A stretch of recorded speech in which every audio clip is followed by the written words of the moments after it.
Quality കൂട്ടാൻ വേണ്ടിയിട്ട് ഒരു കിഡിലും ടിപ്പ് പറഞ്ഞു തരട്ടെ. എന്താ പറഞ്ഞു കഴിഞ്ഞാൽ അതാണ് ഈ നെഗറ്റീവ് ടാർഗറ്റിംഗ് എന്ന് പറയുന്നത്. എന്താണ് നെഗറ്റീവ് ടാർഗറ്റിംഗ്? നെഗറ്റീവ് ടാർഗറ്റിംഗ് എന്ന് പറഞ്ഞാൽ നമുക്ക് ഇന്ന ആൾക്കാരെ വേണം എന്ന് പറഞ്ഞ് നമ്മൾ ടാർഗറ്റ് ചെയ്യുന്നത് പോലെ ഇന്ന ആൾക്കാരെ വേണ്ടാന്ന് കൃത്യമായിട്ട് നമ്മൾ ടാർഗറ്റ് ചെയ്ത് കൊടുക്കുക.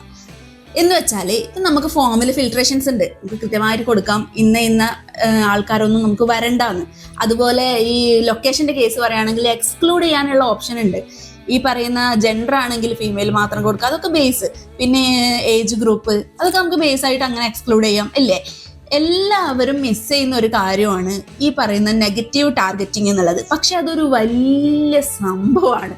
എന്താന്ന് വെച്ച് കഴിഞ്ഞാല് നമ്മുടെ ക്വാളിറ്റി ഉള്ള ആൾക്കാരിലേക്കാണ് നമ്മുടെ ആഡ് പോകുന്നതെങ്കിൽ മെറ്റ എന്ത് ചെയ്യും, അതിന് കുറച്ച് ആൾക്കാർ എന്തായാലും ആവശ്യക്കാരാകുമ്പോൾ അവരൊന്ന് സ്റ്റെക്ക് ചെയ്ത് നോക്കും, എൻഗേജ്മെന്റ്സ് കൂടും. അപ്പൊ മെറ്റ എന്ത് ചെയ്യും, ഈ സാധനം കുറച്ചുകൂടി ഒന്ന് പുഷ് ചെയ്യും അല്ലേ. അല്ലാതെ ചെറുപറ ആൾക്കാരിലേക്ക് പോകുമ്പോൾ ചിലപ്പോൾ ആൾക്കാർ അത് മൈൻഡ് ചെയ്യണമെന്നില്ല. ആവശ്യക്കാരാണെങ്കിൽ അവർ ജസ്റ്റ് ഒന്ന് നോക്കും, മെറ്റ എന്ത് ചെയ്യും, കുറച്ചും കൂടി ഇത് പുഷ് ചെയ്യും. അപ്പോൾ ഇതേപോലെയുള്ള ക്വാളിറ്റി ആൾക്കാരിലേക്ക് നമ്മുടെ ആഡ് പോവാനുള്ള ഒരു പ്രവണത കൂടും. ഇത് നമ്മൾ കൊടുക്കുന്ന പോസ്റ്റേഴ്സിലും വീഡിയോസിലും എല്ലാം നമുക്ക് ഇൻക്ലൂഡ് ചെയ്യാം കേട്ടോ. അതുപോലെ തന്നെയാണ് ഈ നെഗറ്റീവ് ടാർഗറ്റിംഗ് കൊടുത്ത നമ്മുടെ ആഡിന് അല്ലെങ്കിൽ നമ്മൾ കൊടുക്കുന്ന ആഡിലെ ലീഡിന് എൻക്വയറീസിന് കോസ്റ്റ് കൂടും. നെഗറ്റീവ് ടാർഗറ്റിംഗിൽ നമ്മൾ പറയാണ് അനാവശ്യമായിട്ടുള്ള ഒന്നും വേണ്ടാന്ന്, അതുകൊണ്ട് തന്നെ കോസ്റ്റ് കൂടും. എന്നാലും നല്ല ക്വാളിറ്റി ഉള്ള ആൾക്കാരെ നമുക്ക് കിട്ടും.